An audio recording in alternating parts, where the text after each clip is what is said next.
off your engine! Here we go with Fiat Chrysler shenanigans again.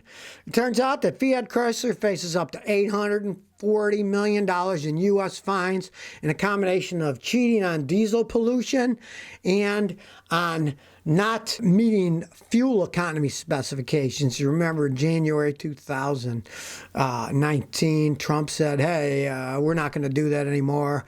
And they tried to shut down the gas mileage regulations for new cars. Well, guess what? It's back in effect now. The courts overturned it. Now it looks like they're going to hit a lot of fines that they're going to have to pay for not making the fuel mileage regulations. Because, of course, you know, Fiat Chrysler, they're into a lot of screaming machines, the Hellcat engine, and I mean, those things get horrendous gas mileage, so that really drags the company down. That's just how it goes. And back, if you remember, in January 2019, Trump got rid of the fuel mileage things. Chrysler agreed to pay $800 million for cheating on their diesels, having software that cheated on it, just like the Germans did. Who knows? Maybe they had Germans involved in it. I don't know. It's an Italian company. They're close to Germany. They border on Germany. Who knows what's going on there? Listen to what Scotty says. You see a company has problems cheating, doing stuff? Hey, my advice, don't buy it. Don't buy the stuff. Look, people are complaining. Corporations taking over the world, yada, yada. But realize, corporations do one thing. They sell things to you. As a consumer, your only vote is to vote with your money. If you don't buy their products, they will either go out of business or change what they're making. As long as you have the knowledge. I'm giving you the knowledge of, hey, there's something shady going on. Don't buy it. Listen to Scotty. Don't buy it. Then they'll either change or they'll go out of business. And hey, that's the way of the world. If they don't make a good product, let them go out of business. Somebody else will take their place. That's what this country was built on. There's a lot of failed companies. Well, they failed for various reasons. And if you see a problem and you decide, I don't like that, well, I can't do anything. It's a big corporation. Yes, you can. Don't buy their products if they're not made well. Alex the Glitch says, thoughts on the Ford Probe? In Spain, there's a bunch of them at good prices. All right, the Ford Probe, most of those were Mazda parts in them. Ford and Mazda had a deal going.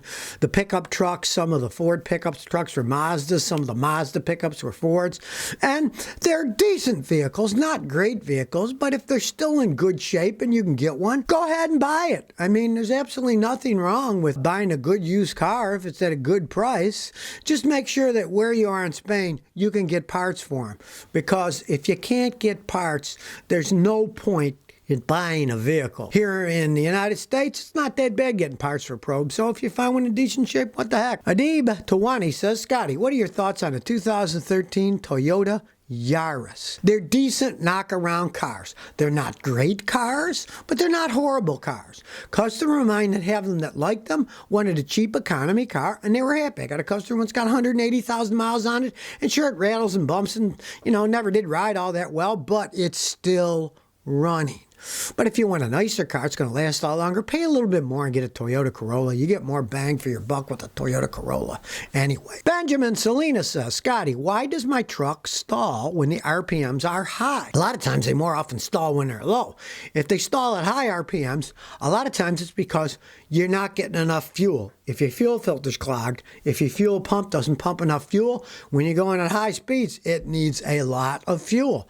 If the fuel pump doesn't pump it or the filter's clogged, that's what'll happen. You won't have enough fuel coming into the system. And of course, if you've got something like a bad transmission that's going out in higher gears, it can do it too. But more often, it's a fuel-related problem that you're not getting enough fuel. You can change the filter. You can also have the pump pressure tested because you don't want to just guess. Some fuel pump assembly is going to cost you over $1,000. So you don't want to guess. You want to test them. But that's very common. And the other thing that can happen is if your catalytic converter is old and it's clogged up, the faster you go, then it starts to build up back pressure and it can't get rid of the exhaust gas fast enough, and then it'll bog down on you because it's clogged up. And you can also have the catalytic converter. It can be back pressure tested, and if the pressure's too high before it, means it's clogged up and needs replacing. Blade Fury says, we have a 2006 Dodge Charger with the security light on. What do you think is wrong? Security system is warning you that there is something wrong with the system, and if the car doesn't start, you're going to have to fix it.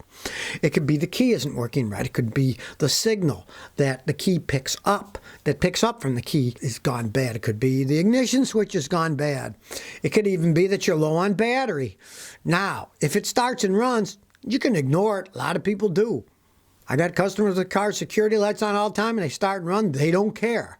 But if it affects the starting of it, then you're going to have to fix it. And your only real thing you can do yourself is, if you're like me, got a spare key in a drawer, get the spare key. Maybe it's just a bad key. But if it isn't that, then you're going to have to pay either a mechanic or a locksmith who works on cars to figure out what's wrong, because you need a dealer-level scan tool, or the locksmiths have just the key scan tools that can make keys and program them for your car, because you can't do that yourself on modern cars. Death Shadow X5 says, Scotty, is a Chevy Silverado a good truck for light-duty usage with no towing? I average 60 miles a day of driving. The older ones certainly would. They were great cars. A customer I just checked out was a 2003. He loves it. It's a great car.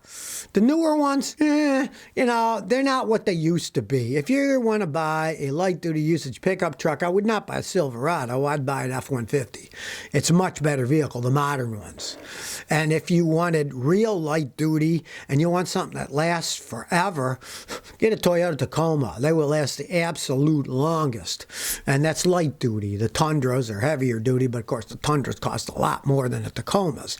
And if you're going to do light-duty, there's no point in buying a heavy-duty truck, because you're going to get worse gas mileage and you're going to pay a lot more for it. Decide exactly what you want the truck to do, and then decide which truck you're going to buy. Brian Thompson says, are there any Toyota CVTs to avoid? Yeah, when they first came back with the Toyota Corolla hatchback, which is basically a Toyota Matrix, but they decided to not make matrices, and then instead of saying, oh, we're making the matrices, they call them Toyota Corolla hatchbacks. The first year or so that they made them, they had problems with the CVT transmissions, and I would not buy one. They seem to have fixed it in the later ones. I haven't seen any problems in those, but the first year they did have some problems. So if you're looking at one, do a little Google research, and if that's the year that had problems, do not buy that one with the CVT. The other Toyota CVTs seem to be pretty good. My son's driving a regular Toyota Corolla that's 2 years old with a CVT, and not only does he like it, he drives like a maniac. He drives real fast, and he says, wow, it's fast enough for me, and that he actually gets better gas mileage than the ratings, and he drives pretty fast. So they are good cars, but stay away from that one hatchback model. Oh, it's a Scotty. What do you think of a 2010 to 2012 Nissan GTR? Are they reliable? They are fun to drive. There's no arguing that. The problem with the reliability depends. You're talking about buying a used car. You buy a used car in a model that goes really fast. The previous owner may have ragged the heck out of it, and it might be all worn out. Two things. One, you wouldn't want to buy a high mileage one. You wouldn't want to buy one that's got like 140, 150,000 miles. And two, no matter what you do, have a mechanic like me check it out before you buy it, because you don't want to buy a car like that without a mechanic checking out who can put his scan tool and say, oh, look, the cams are starting to wear. This is wrong. Don't buy the car. A good mechanic okays it. Could be an excellent vehicle, but don't buy it sight unseen without a mechanic looking at it. Carved Shell 325 said, Scotty, what's your opinion on the new GM Canada deal? My father's getting hired back at the Oshawa assembly plant. Well, I've always said the Canadians built great cars. The second car I had was a Ford Maverick that was made in Oakville, Ontario. I'm presently driving a Toyota Matrix that was made in Cambridge, Ontario. Canadians make very good cars, and I think it's good that they got a deal going, because if I had a choice to buy a car made in North America, I would rather have it made in Canada, because the Canadians seem to do a really good job. They seem to care about what they're doing, and they hold up over time. Ross Jones says, Scotty, what do you think of a 2012 Ford Fusion? Is it a good car with 53,167 miles? That was an old lady driven. Well, yes, it is. My neighbor's got a Fusion, and he loves it. If it's really 53,000 miles, an old lady drove it, hey, you probably get a good price for it, because it is 9 years old, so it's not going to go for a fortune, but it could last quite some time. The Fusions weren't bad cars. They called it Fusion because it was when Ford had a deal going with Volvo, and they took a lot of the Volvo riding and safety technology and put it into a Ford, and they are nice cars. I've often rented them. I asked to rent them years ago because I liked the way that they drove. They were nice cars. And with that mileage, it still lasts quite some time.